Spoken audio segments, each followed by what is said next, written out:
Dahil sa matinding init ng panahon, inirekomenda sa mga paaralan sa Iloilo na maglagay ng mga dagdag na electric fan at hydration station.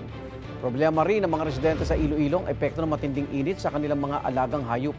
Live mula sa Iloilo City, may unang balita si John Sala ng GMA Regional TV. John? Igan, ayon sa Pag-asa ay posibleng umabot sa 41 degrees Celsius ang heat index sa Iloilo City ngayong araw.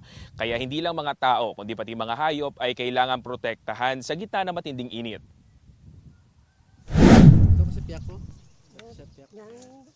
Inabutan ng news team sa Barangay Lapayon, Leganés si Mang Eleno na inilalagay sa lilim na lugar ang kanyang binabantayang mga baka para hindi maapektuhan ng mainit na panahon.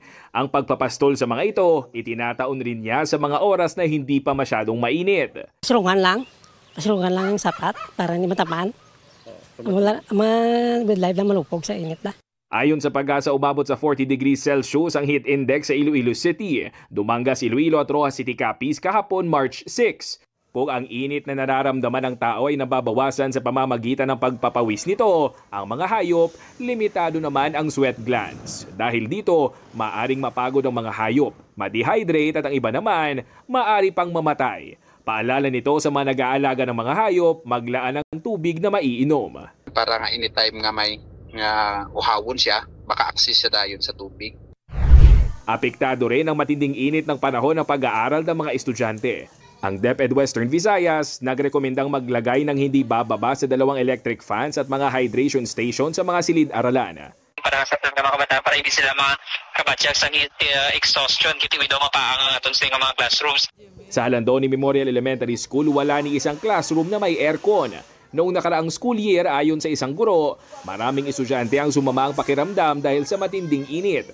Bilang aksyon noon, nagpadagdag ng mga classroom ang paaralan. May nakahanda ring mga gamot para sa mga estudyante. Yung amon nga clinic teacher, kompleto kami da aircon, ang amon nga clinic, kag kompleto gid ang amon nga mga medicine.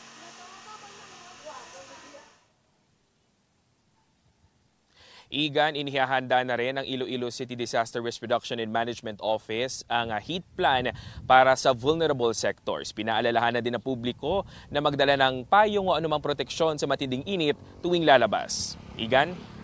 Maraming salamat, John Sala ng GMA Regional TV.